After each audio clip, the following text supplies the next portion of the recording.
Guys നമസ്കാരം. ഞാൻ വീണ്ടും നിങ്ങളുടെ മുന്നിലൊരു വീഡിയോ ആയിട്ട് വന്നിരിക്കുകയാണ്.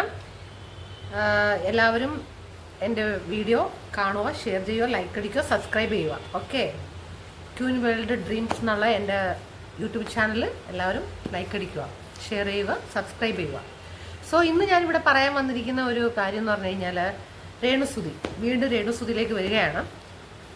രേണുസുതി ചില ഇൻ്റർവ്യൂവിലൊക്കെ ഇരുന്നിട്ട് ഒക്കെ വെല്ലുവിളിച്ചിട്ടുണ്ടായിരുന്നു. ബ്ലോഗറായ അതുലിനെ കണ്ടു കഴിഞ്ഞാൽ കുറ്റിയടിച്ച് പൊട്ടിക്കും, അവൻ്റെ കുറ്റിയടിച്ച് പൊട്ടിക്കും എന്നൊക്കെ.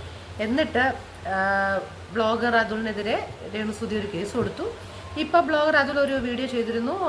അദ്ദേഹം പോലീസ് സ്റ്റേഷനിൽ ചെന്നപ്പോൾ രേണുസുതി അവിടെ ഇല്ലായിരുന്നു. രേണുസുതിയുടെ അച്ഛൻ വന്നു അങ്ങനത്തെയൊക്കെയോ പ്രശ്നം കാണിച്ചിട്ട് പോയെന്നൊക്കെയാണ്. അല്ല, എന്താണ് രേണുസുതി അതുലിൻ്റെ മുഖം അടിച്ചു പൊളിക്കാൻ വേണ്ടിയിട്ട് ചെല്ലാതിരുന്നതാണ് എൻ്റെ ചോദ്യം. എന്താണ്, പേടിച്ചിട്ടാണോ? അല്ല, അത്ര വലിയ ധൈര്യമുള്ള ഒരു സ്ത്രീ ആയിരുന്നെങ്കിൽ, നിങ്ങളെക്കുറിച്ച് അനാവശ്യമായ കാര്യങ്ങളാണ് ബ്ലോഗർ അതിൽ പറയുന്നതെങ്കിൽ നിങ്ങൾക്ക് എന്തുകൊണ്ടും അദ്ദേഹത്തിൻ്റെ മുഖം അടിച്ചു പൊളിക്കാൻ പറ്റും, നിങ്ങൾ അടിച്ചു പൊളിക്കും എന്നൊക്കെയാണല്ലോ സമൂഹത്തിൽ വളരെ വിളിച്ച് ഭീമിളക്കി പറഞ്ഞത്. അപ്പോൾ എന്താണ് ചെല്ലാഞ്ഞത്? ഇപ്പോൾ പൊടി പോലും ഇല്ല കണ്ടുപിടിക്കാൻ അനിസ്പ്രേ എന്ന് പറയുന്ന ഒരു മിൽക്ക് പൗഡറിൻ്റെ പരസ്യം പോലായി എന്നാണ് കേട്ടറിവ്. ബ്ലോഗർ അതുൽ തന്നെ വന്ന് പറഞ്ഞതാണ്. അവിടെ ഒന്നും നിങ്ങളെ കണ്ടില്ല, നിങ്ങളുമായിട്ടൊരു സെൽഫി എടുക്കണമെന്ന ആഗ്രഹത്തോടെ മിസ്റ്റർ അതുൽ അവിടെ വന്നതാണ്. അപ്പം നിങ്ങളെ അവിടെ കണ്ടില്ല. പിന്നെ നിങ്ങളുടെ അച്ഛനുമായിട്ട് സെൽഫി എടുക്കാണ്ടിട്ട് റെഡിയായിട്ടൊക്കെ നിന്നതാണ്, പക്ഷേ സമയം അതിനനുവദിച്ചില്ല എന്നൊക്കെയാണ് പറഞ്ഞത്. അപ്പം എന്തുകൊണ്ട് രേണുസുതി ബ്ലോഗറുടെ മുഖം അടിച്ചു പൊളിക്കാൻ ചെന്നില്ല? ടെൽമി, അതാണ് എനിക്കറിയേണ്ടത്. ചുമ്മാ നിങ്ങൾ കാണിക്കുന്ന കോട്ടായങ്ങളൊക്കെ കണ്ട് ഞങ്ങൾ സഹിക്കുമ്പോൾ, അതിനെക്കുറിച്ച് ഞങ്ങൾ പറയുമ്പോൾ, ഞങ്ങളുടെയൊക്കെ ഓരോരുത്തരുടെ മുഖം അടിച്ച് പൊളിക്കുമെന്ന് നിങ്ങൾ പറയുന്നത് ശരിയാണോ? അല്ല, ശരിയാണോ?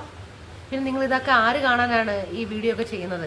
ഞങ്ങളെപ്പോലുള്ള പ്രേക്ഷകർ കാണാനും വിലയിരുത്താനും ഒക്കെയല്ലേ നിങ്ങൾ ഈ വീഡിയോ ചെയ്യുന്നത്. അപ്പം അത് കണ്ട് അതിൽ ശരിയും തെറ്റും പറയാന്നുള്ളത് ഞങ്ങളുടെ ധർമ്മമല്ലേ? രേണുസുതി പറയൂ, അതല്ലേ ഞങ്ങൾ ചെയ്തിട്ടുള്ളൂ. അതിന് ഞങ്ങളെയൊക്കെ ഓരോരുത്തരുടെ മുഖം അടിച്ച് പൊളിക്കുമെന്ന് പറയുന്ന സ്റ്റേറ്റ്മെൻറ്റ് ശരിയാണോ? അല്ല, ശരിയാണോ? പറയൂ. ഗൈസ്, ഞാൻ ഈ ചോദിച്ച ചോദ്യം കറക്റ്റായ ചോദ്യങ്ങൾ തന്നെയല്ലേ? നിങ്ങൾ തന്നെ പറയൂ. എൻ്റെ ഈ ചോദ്യത്തിന് എന്തെങ്കിലും തെറ്റുകളുണ്ടെങ്കിൽ നിങ്ങൾക്ക് വിമർശിക്കാം. നിങ്ങളുടെ വാല്യുബിൾ കമൻറ്റ്സ് ഞാൻ പ്രതീക്ഷിക്കുന്നു. Bye bye, thank you all of you. പിന്നൊരു വീഡിയോയുമായി ഉടനെ ഞാൻ വരുന്നതായിരിക്കും നിങ്ങളുടെ മുന്നിൽ. Bye by.